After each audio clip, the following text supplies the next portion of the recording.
Hello everyone, and welcome to The Path Less Traveled, Gaming's Altered Destinies, where asking what if is not the same as picking out a unique safe word. I'm your host Tieranen, and with me is my co-host Jezzy. Thank you for having me as always, and welcome in everybody. If you are new here to the show, what we do here is propose and discuss a scenario that would alter the plot of a video game as we know it. In doing so, we will be discussing various plot points of the main game the scenario revolves around, and possibly more games in the franchise related to it. That means everything we discuss could be heavy with spoilers. Every episode we do will contain a warning about what games could be spoiled by our conversation. The spoiler alert for today's episode will cover Final Fantasy XV, maybe some light spoilers for Final Fantasy Type 0, and the entire Final Fantasy XIII franchise. With that out of the way, let's begin asking what if.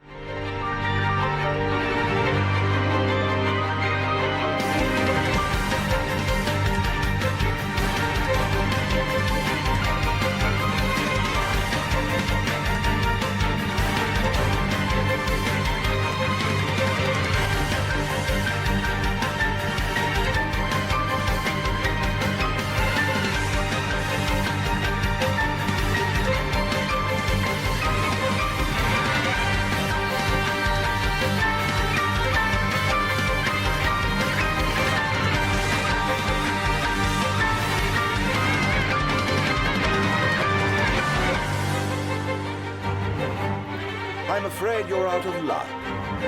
Ollie, The ceasefire's getting us nowhere.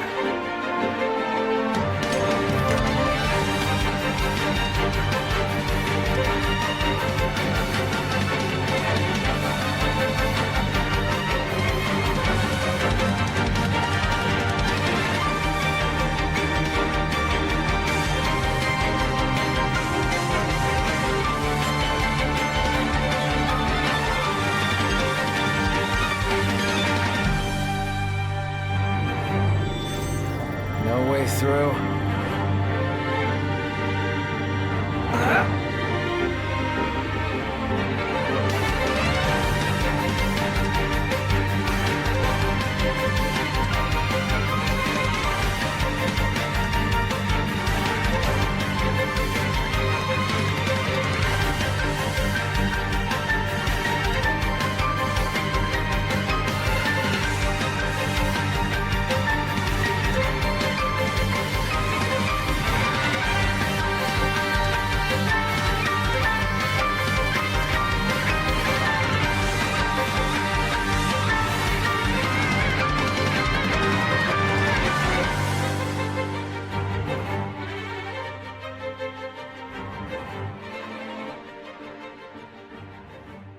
The throne brings you here.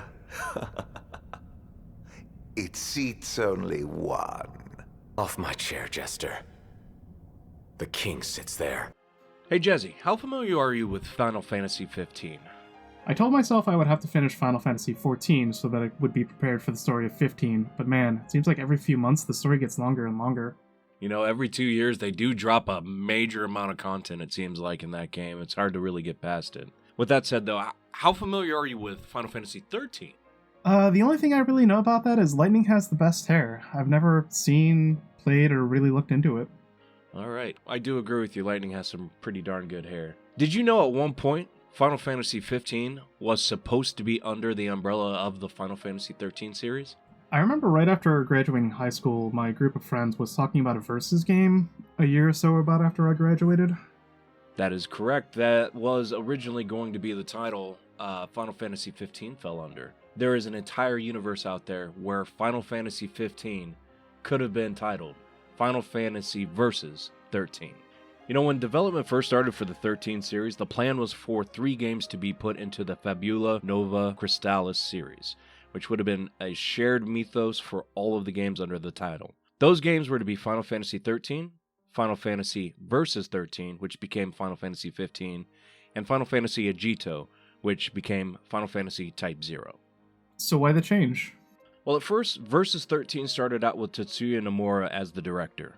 Nomura was given a very small team to start off with, and the team was able to get a trailer out in 2006, but it had to switch game engines by 2008. In 2009, however, Square Enix held a private showing of the gameplay footage at the Tokyo Game Show, And when Final Fantasy XIII launched, Square Enix shifted resources from that team to the Versus team, but they ran into a slew of technical issues during production, including engine issues in the open world sections of the game. The game wasn't even shown at E3 2010, and in 2011, Nomura revealed that Versus hadn't actually entered full production yet. In 2012, Hajime Tabata took over as director of the project and shifted it from current-gen consoles to the next-gen, and it was distanced from the Fabula Nova Crystallis series. And when the E3 2013 trailer came out, it was announced that the game had been changed far beyond what was announced in 2006. I guess that's what 7 years of development and a new generation of consoles will do to a game. Yeah, no, I totally agree. Time changes everything, especially in the RPG world, as we all know. Now, before we get into the what if, though, let's talk about the plot of Final Fantasy XV. And this is going to be a little bit longer-winded than usual because Final Fantasy XV has a lot of backstory that needs to be discussed before we even get into the main game. Final Fantasy XV takes place in the Earth-like world of Eos, a land divided into 4 nations. Those nations being Accordo, Tenebrae, Niflheim, and Lucius. The country of Lucius, which occupies an entire landmass, is ruled by the Kalem dynasty and possesses a magical crystal that was gifted to them by the world's deities. Accordo is an island country south of Lucius that was formed through a union of free trading cities. The western continent contains the technological and militaristic empire of Niflheim and the nation of Tenebrae, which is ruled by the Oracle, a priestess who can commune with the gods and cures those afflicted with an illness called the Star Scourge, which absorbs all natural light and turns those infected into monsters known as demons that come out at night.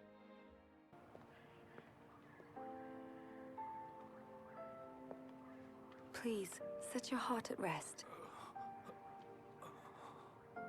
I shall do what I can to ease your suffering. Lady Freya.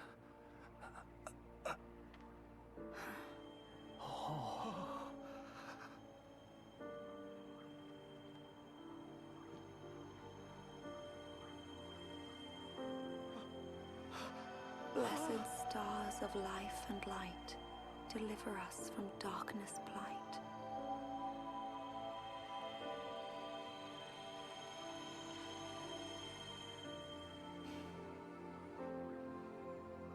That is all I can do for now, but trust that relief will come in a matter of days. It's a miracle.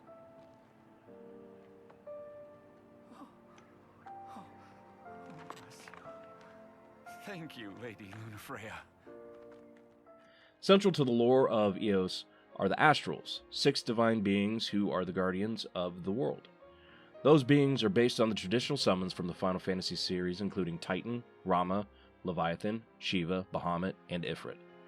Long before the events of 15, the Great War of Old started, when an ancient human civilization turned on the Astrals. Ifrit set out to destroy humanity, leading to Bahamut killing Ifrit.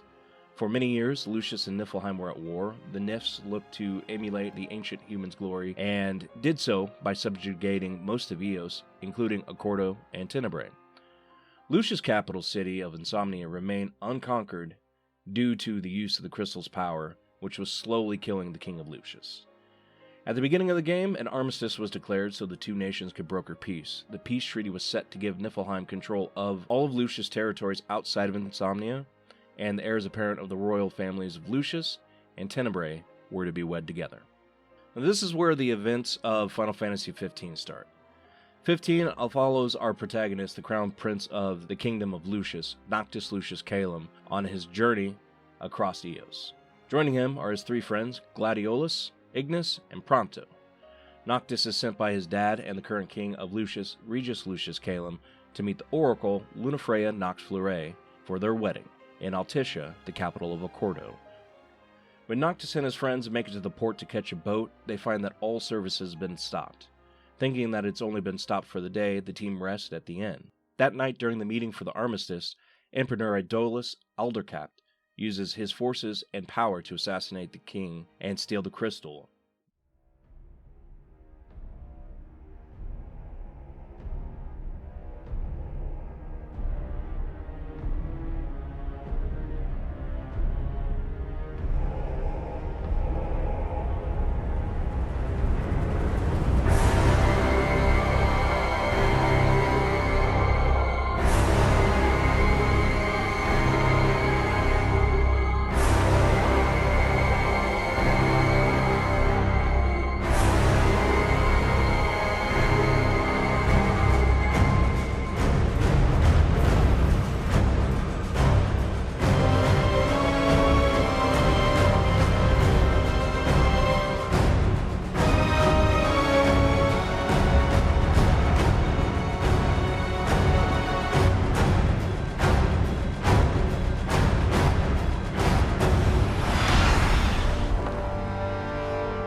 Before his death, King Regis sends Lunafreya to meet with the Astrals to ask them to help Noctis on his quest.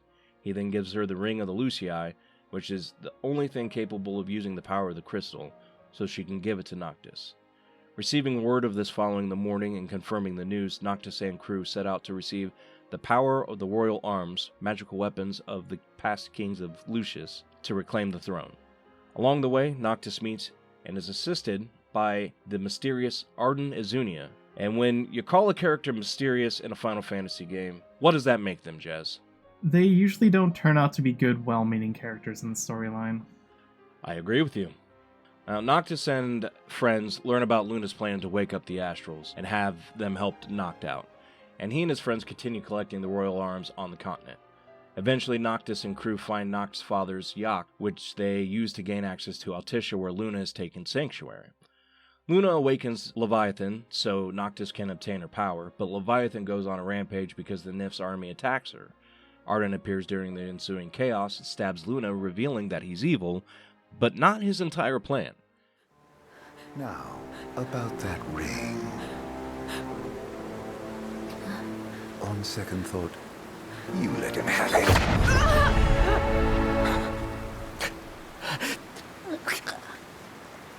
And do remind him about the crystal.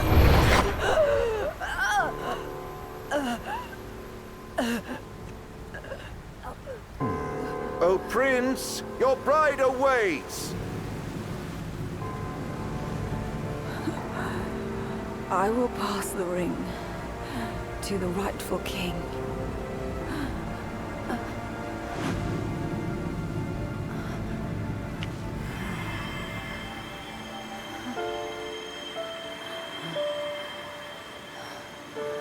When the prophecy is fulfilled, all enthralled to darkness shall know peace.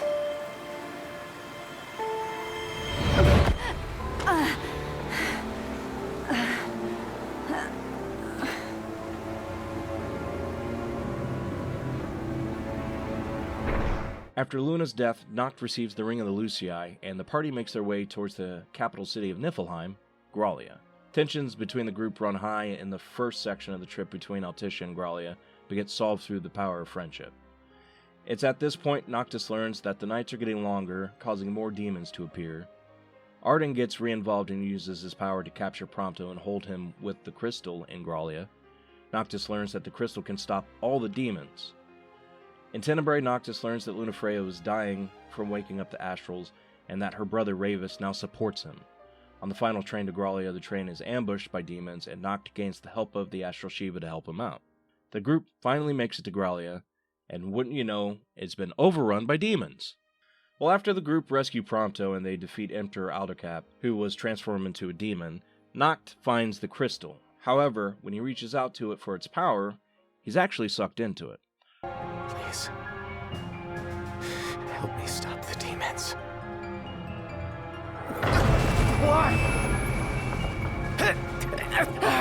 Unharmed by the light, the chosen king.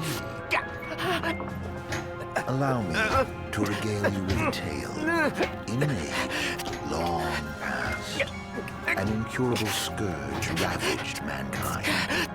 A tiny menace that twisted men into monsters, the likes of which you've seen.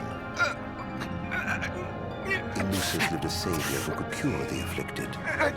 His body would come to host myriad demons, let countless lives be spared. But a jealous king, one not yet chosen by the crystal, ostracized and demonized this healer of the people, making a true monster of him. I gave you my name earlier, but you should know that it was not the name given to me at birth. Arden Lucis Kylum is my proper name. Arden then reveals himself as Arden Lucius Calum, a healer who was ostracized for being infected with the Star Scourge. That was 2 millennia plus 30 years before the events of Final Fantasy XV.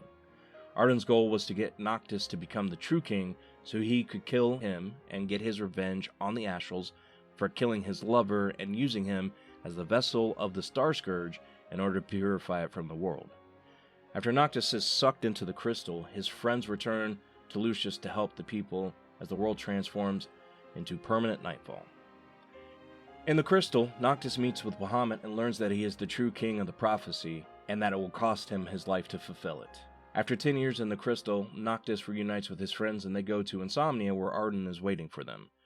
After fighting their way through the demon-infested streets, the crew reach the castle where they fight Ifrit, who is aligned with Arden because of the Star Scourge, but is defeated with the help of Shiva. Noctis goes to the throne room and begins his fight with Arden. After defeating him, he uses the remaining power of the crystal and the Ring of the Lucii to purge the Star Scourge from Eos and destroy Arden's spirit in the afterlife. Kings of Lucis.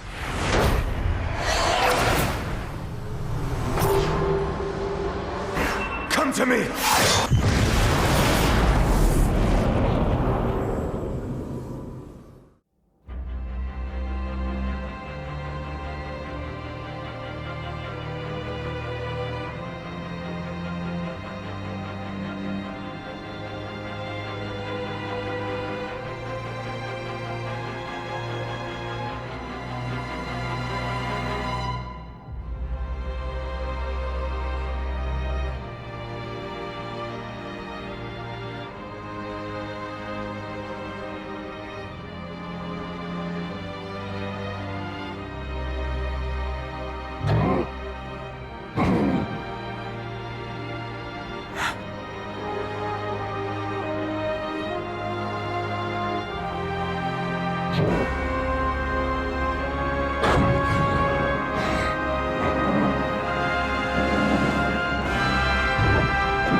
So what does that have to do with our what-if scenario?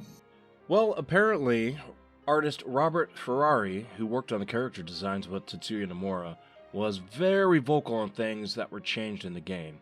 He even revealed the main synopsis he was given for Final Fantasy Versus 13. What would that be? According to NovaCrystallis.com, Roberto was translated to have said, the game was to open with a formal party to celebrate the treaty signing between Lucius and Niflheim, where Stella Nox Fleury talked to Nox about a legend from her home country of Tenebrae. The legend stated that whenever Etra opens the unseen gate, the souls of the dead ascend as a streak of light to the heavens and through the gate. When few among the dying see the light, they are given power from the kingdom of the dead. Stella states she can see the light, as could Noctis. Noctis guessed both of them had a near-death experience in the past. The treaty signing was but a ruse, and Niflheim forces stormed the city to steal its crystal. Noctis and his friends fought their way through the soldiers and behemoths. Noctis was to face a mysterious white-clad man who appeared to wield the power of the crystal and even fight Stella, who would display the same power to summon weapons via magic. That is kind of an overhaul of the plot that was released for Final Fantasy 15. That's kind of what I thought when I started diving into this. So, are you ready for the what if? Hit me with it. What if during the initial course of development, the staff of Final Fantasy Versus 13 didn't hit any technical snags, and the team was able to make considerable strides before the additional resources were allocated to the project? Well, I would imagine that the main change would be we would have gotten the Final Fantasy Versus 13. That would be the overall main change, but several other things would have been changed as well. Like the plot? Yes, the plot would have severely changed. The early parts of that plot Nomura talked about was the 4 countries in Versus 13 were all going to have a crystal that were lost over time, but Lucius Crystal remained. Because of that, the world developed militarily, whereas Lucius prospered with the magic of the crystal. Niflheim was still to unite the world against Lucius because of the lack of the crystals. The nation of Lucius was to have been portrayed more like a mafia crime family. The lore of the gods from the Fabula Nova Crystallis series was set to be involved in Eos as well. That means Versus 13 would have never used the Astrals, but instead, they would have used the gods established in 13's lore, including Etro and Bunavelza. Both games would have also dealt with the Door of Souls, which was considered the afterlife in the FNC lore. All of that would have made Versus 13 gameplay feel more head-on confrontational instead of defensive like it did in 15. The lore and the plot are major points, but I think some of the biggest changes would have been in the gameplay. The last time Versus 13 was shown off in 2009, right? So it would have been on the PS3? That's correct. If the game would have stayed on the PS3, the graphical difference between Versus 13 and what we got for 15 would have been major. Not only that, the amount of the content in the game would have been lower than what we really got. How so? Well, with the story changes, the team might not have seen the need for DLC to expand the story. The 15 devs gave us 4 story DLCs and a multiplayer DLC. 15 also got a movie that explained everything that happened the night of the Peace Conference in Insomnia. That wouldn't have been the case for Versus because we would have spent more time in Insomnia in that part of the game. There also wouldn't have been a love story as part of the plot. The plot solely would have been about revenge and reobtaining the crystal. Roberto Ferrari did state that Arden was planned for the game, so the end plot of Versus could have been closer to what we got in 15, with some version of getting help from some of the FNC gods. The perceived size of the world could have been changed as well to follow the disc size for the PS3, or they could have pulled a Metal Gear Solid 4 and made the system load sections of the disc separately per chapter being played. But that option would have taken all the backtracking out, which is kind of a big part in a open world RPG. Also, if we're talking about the PS3 era games, there's a high probability that Versus wouldn't have been as open world as 15 was. You gotta figure that even Final Fantasy XIII's open world section was a very small portion of the game, and leading up to that, there was a considerable amount of linearity involved. So there would have been massive technical limitations. I wouldn't say that it held them back, just created things that they would have had to develop differently, and to keep the game moving with the story and the fighting. Speaking of fighting, there's a high chance that the fight system that we got from 13 would have been the same that was used for Versus in the long run. Trailers did show that there was more activity in fighting, but I think that would have probably gotten scrapped because they would have used what was working at the time if they didn't have to revamp the entire system. While there's nothing wrong with the 13 system in all 3 of the forms they use for 13, 13.2, and Lightning Returns, action-based combat has kind of become the norm, and 15 was the one that really kind of pushed it forward, at least in the Final Fantasy series. So accessibility could have been an issue in Versus because of the playstyle. So what would have changed in real life had Final Fantasy 15 been released on time as Final Fantasy Versus 13? Well, for starters, there might not have been any sequels to the OG 13, and if development on Agito was pushed back to have released it after Versus 13, there could have been story elements that made the stories of 13, Versus 13, and Agito lead together over a common goal like the death of the deities of the Fabula Nova Crystallis series. On a smaller scale, the public view of Square Enix would have stayed intact. As of now, they're kind of viewed by a high population in the gaming world as a company with long development cycles and poor management of resources between development teams. Personally, I see them as such a big company that they start a lot of projects, but their priority systems could use some work. The action RPG nature that Final Fantasy has grown into wouldn't have actually been seen until probably Final Fantasy VII Remake, and the mantle of Final Fantasy XV would have been given to Final Fantasy XVI. I don't think the player base would have changed. A lot of people play Final Fantasy mostly for the story, not solely for the gameplay. Most JRPG purists would still play the game regardless of what combat system they got. They would have just complained if it wasn't the system they wanted. What do you think would have been a better option? What we did get, or what we could have got? I've heard only good things about Final Fantasy 15, and that is on my list of things to play, and I've not heard many good things about 13, so another addition to 13 probably would have not been the best, in my opinion. Me personally, I think I prefer what we did get. Final Fantasy 15 was a beautiful game, and while I think the plot was fragmented because of how it was developed, I think the end product did a lot of good work to push Final Fantasy further ahead than what the alternative was. Don't get me wrong, I was a fan of the trailers that we got for Final Fantasy Versus 13 and what the story was purported to be at the time, but I think the game needed to be on the console generation that it came out on. It gave it what it needed to showcase that Square Enix could still build elaborate and beautiful worlds. And what was learned during the development of 15 helped form how Final Fantasy 16 was developed and the crew that they would put on it. The combat system they used for 15 also helped inform the Final Fantasy VII Remake crew what they needed to do for the combat system on that game as well. All in all, I think what we got was serviceable for playing, but the best thing that it did was help move the future of the franchise along. Before we button up this episode of the podcast, would you like to add anything, Jez? All this talk of Final Fantasy makes me want to hunker down and play through the main games.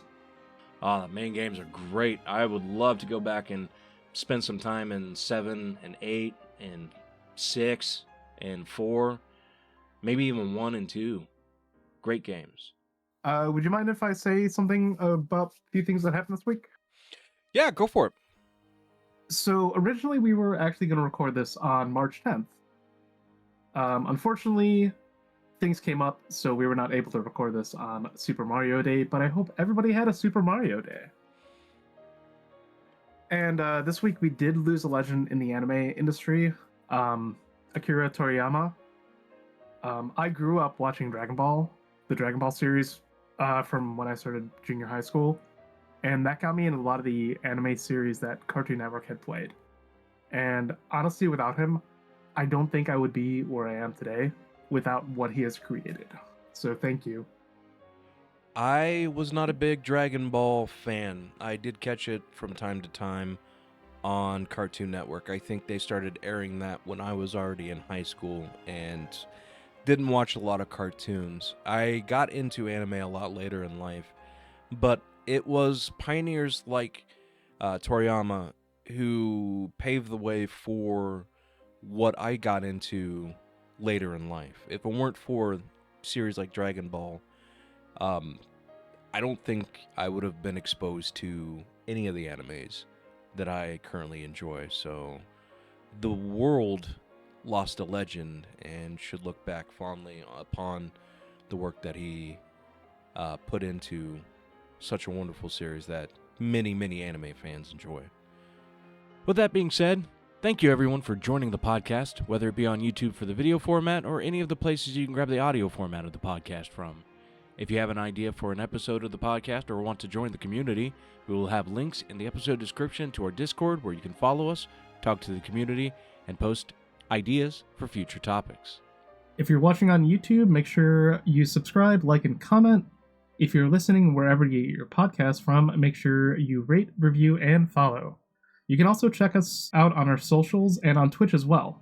We'll leave links for that in the description down below. For Jezzy, I'm Tieranen, saying take care and reminding you that only when you start asking what if can you truly take the path less traveled.